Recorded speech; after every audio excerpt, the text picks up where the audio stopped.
다음에 발표하실 분은 그럼 다양성을 위해서 AI는 어떤 역할을 하게 될까? 라는 생각으로 이번에는 관점을 좀 바꿔가지고서는 들어보면 어떨까라는 생각이 듭니다. 조원영 박사님께서 제시한 발표 내용 중에 아마 나오실 텐데요. 5단계의 실천 과제와 3가지 생각해볼 문제는 여러분들은 어떻게 풀어나갈 수 있는지 설명을 들어보면 좋겠습니다. 다음 발표는 그래서 다양성을 위한 AI 실천과 과제, 소프트 정책연구소 조원영 박사님께서 오프라인으로 발표해 주시겠습니다. 큰 박수로 맞이해 주시기 바랍니다. 네, 안녕하세요. 소프트웨어 정책연구소의 조원영입니다.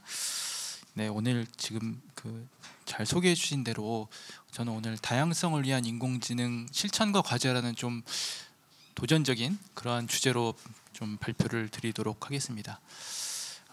일단 다양성과 인공지능이라고 하는 2가지 키워드로 오늘 우리들이 모인 자리인데요.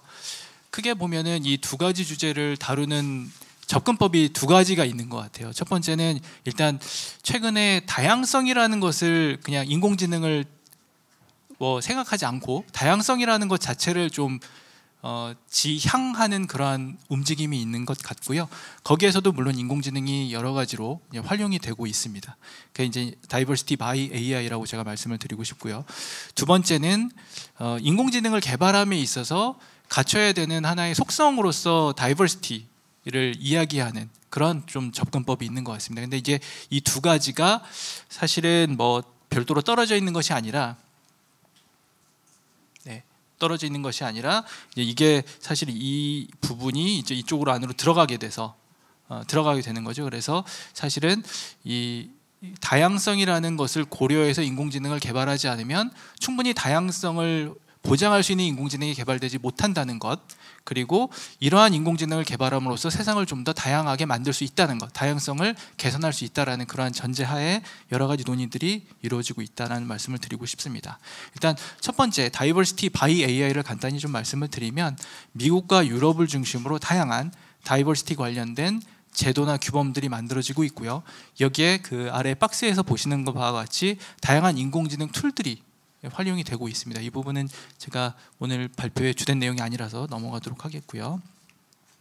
2번째, Diversity in AI라고 하는 그러한 부분에 있어서도 OECD나 EU에서 2019년도부터 2021년도까지 다양한 규범들이 만들어지고 논의들이 있어 왔습니다. 근데 최근에 가장 우리들이 주목해서 봐야 되는 부분은 유럽연합에서의 인공지능 법이죠. EU의 AI 액트라고 하는 것이 지금 유럽의 의회를 통과하기 직전에 있는데요. 여기에서 보면 다양한 다양성을 확보하기 위한 다양한 준수해야 되는 여러 가지 원칙들이 있습니다.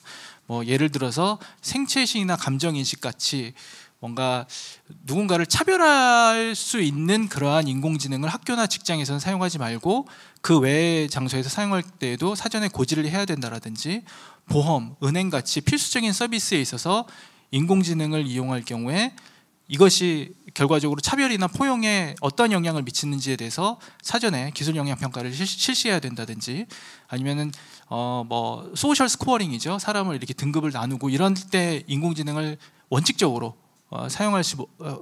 원천적으로 사용하지 못하도록 금지한다든지, 그런 여러 가지 내용들이 인공지능 법 안에 들어가 있습니다. 그 외에도 미국에서 인공지능 화상 면접법, 생체인식 식별자 정보법, 차별과 자동화 결정 시스템에 관한 법 등이 주정부 차원에서 논의가 되고 일부는 통과가 된 바 있습니다.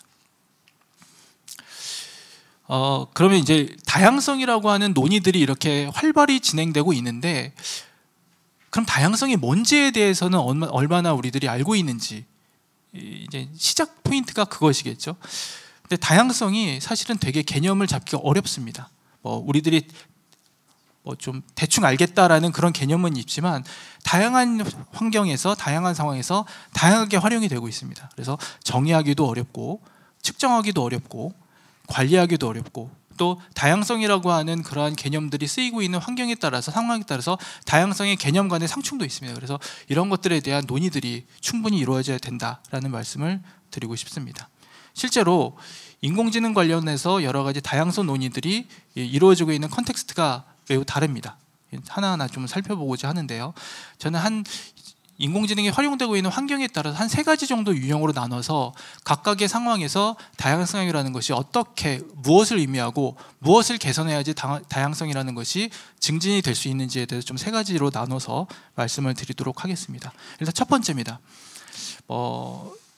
이런 기사가 있었어요. 한 자율주행차를 한 30만 마일 정도 그 시범 운행을 했더니 한 10번 정도의 접촉 사고가 있었는데 그 중에서 7건은 뭐 흑인이라든지 아니면 유색인을 치는 보행자를 치는 그런 사고였다. 그래서 이게 상당히 성능이 좀 유색인이나 흑인들한테 좀 안 좋다, 자율주행 기술이, 이런 얘기를 하면서 다양성 얘기들을 할 때가 있습니다. 또 암 진단 인공지능이 아까 전에 우리 소장님께서도 말씀하셨지만 특정한 진단을 하는 그러한 인공지능이 젠더에 따라서 성능이 좀 달리 나타나는 그런 경우들도 있고요. 우리들이 많이 이야기를 했지만 재범 위험 예측 인공지능, 컴파스라고 하는 인공지능이 재범 위험을 예측함에 있어서 인종에 따라서 달리 예측을 하는 거죠. 그런 것들을 이제 보면은 어떻게 보면 이거는 다양한 환경에서 다양한 사람들을 상대로 하는 인공지능이 균질적인 성능을 내지 못할 때 우리가 다양성의 문제를 제기합니다. 이때는 어떻게 보면은 서브그룹 간의 인공지능의 성능의 편차가 있을 때 이런 얘기를 하죠. 그래서 이럴 때 우리들이 보통 다양성 얘기를 하면은 인공지능의 강건성 혹은 견고성, 안전성 같은 그런 본질적인 성능을 개선함으로써 인공지능의 다양성을 개선하는 그러한 효과가 있는 것이죠. 그래서 이런 어떤 특성이 있는 인공지능이고요. 두 번째는 이런 게 있습니다.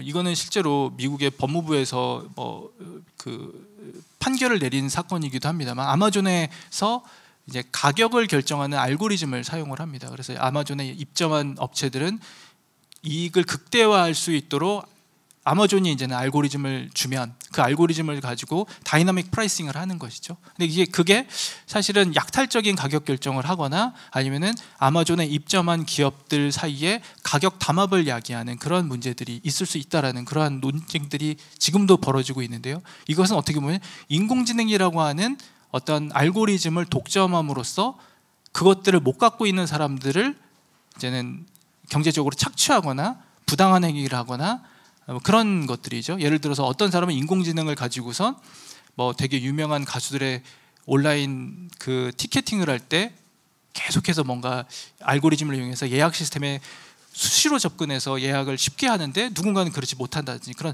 접근성에 대한 이슈들을 있을 때 우리는 다양성 얘기를 많이 합니다. 그때는 어떻게 보면 인공지능의 성능 이슈라기보다는 누구는 인공지능의 접근권이 있고 누구는 인공지능을 접근에 대해서 접근하지 못하거나 사용하지 못하는 그런 불평등의 문제, 혹은 이런 것들을 뭐라고 그러죠? 민주화의 문제라고 얘기하기도 하고 접근권의 문제라고 얘기를 하기도 하죠. 그래서 이러한 유형에서의 인공지능에서 다양성을 개선하기 위해서는 접근성이라든지 아니면 인공지능의 민주화라든지 아니면 이런 것들을 인공지능에 익숙할 수 있도록 교육을 함으로써 이러한 다양성의 문제들을 이제 해결을 할 수 있기도 합니다. 이제 세 번째인데요. 세 번째는 이런 겁니다. 이게 앞에서 말씀드린 것과 약간 속성이 다른데 이런 인공지능은 분배를 하는데 주로 이제는 관여하는 인공지능들입니다. 예를 들어서 어떤 부처 간의 예산, 지금은 그렇게 하지 않습니다만 기업 안에서 충분히 그럴 수 있죠. 자원이나 예산을 부서 간에 할당을 할 때 인공지능을 쓴다든지 아니면 어떠한 뭔가를 혜택을 베풀려고 할 때 수혜 대상들을 어떻게 결정할지에 대해서 의사결정을 하는 그런 인공지능 같은 것들이 있을 때 이런 인공지능들은 기본적으로 그 인공지능에 영향을 받는 사람들 사이에 이해관계를 잘 조율하는 쪽으로 좀 관여를 많이 합니다. 그래서 사실은 컴프로마이징을 해주고 그다음에 밸류 얼라인먼트라고 보통 표현을 하는데 이해관계를 잘 상충해주고 조정해줘서 예산을 분배한다든지 아니면은 탈락과 합격을 결정해준다든지 그런 어떤 의사결정을 하는 이슈들인데요. 이때는 이런 이제 인공지능은 보통은 이제 다양성이 좀 없다라는 그런 비난을 받을 때는 보통 형평이나 차별이나 혹은 그 인공지능을 처음에 설계할 때 목적 함수가 제대로 설계가 되지 않았다라는 그러한 어떤 이슈들과 관련해서 비판을 많이 받게 되고 그러한 부분들을 개선함으로써 다양성을 개선할 수 있는 그러한 여지가 있습니다. 그래서 지금까지 좀 말씀을 드린 것들을 좀 정리를 해보면 이제 어떠한 인공지능 같은 경우에는 뭔가 민주화, 접근성, 공정성 차원에서 누구나 인공지능을 잘 활용할 수 있도록 해주는 것이 다양성을 개선해 주는데 도움이 되는 그러한 경우가 있고요. 어떤 경우는 그거 자체의 성능을 높여주고 서브 그룹 간에 인종이 됐던 종교가 됐던 아니면은 뭐 성별이 됐건 젠더가 됐건 그러한 어떤 서브 그룹 간의 성능을 균질하게 만들어주는 것이 다양성을 충족시켜주는 부분이 있고, 또 어떤 부분들에 있어서는 형평성을 개선해 줌으로써 다양성을 개선해 주는 그런 효과가 있는 인공지능들이 있다라고 말씀을 좀 드리고 싶습니다. 실천과 과제 부분을 좀 말씀을 드리겠습니다. 일단 인공지능을 개발하는데 총 5가지의 그 단계가 있다라고 말씀을 보통 정리를 하는데, 첫 번째 단계 문제 정의부터 말씀을 드리면, 일단 인공지능의 목적과 역기능에 대해서 사전에 모델을 설계하기 전에 충분히 명확히 디파인을 해줘야 됩니다. 여기 제가 작성을 했지만 정의되지 않은 문제는 해결할 수가 없고요. 그래서 우리들이 의도하지 않으면, 우리가 일부러 목적으로서 이렇게 제시해주지 않으면 그렇게 인공지능은 행동을 하지 않기 때문에 다양성에 대해서 중요한 부분들이 있으면 문제 정의에서부터 명확히 해줘야 됩니다. 그래서 누가 이익을 보고 누가 피해를 보고 어떠한 다양성에 있어서 어떤 문제가 발생할 수 있을지, 그리고 특히 제대로 그 대표가 잘 되지 않는 그러한 속성을 가지고 있는 그런 그룹들에 있어서 어떤 문제가 있는지에 대해서 좀 철저히 살펴볼 필요가 있습니다.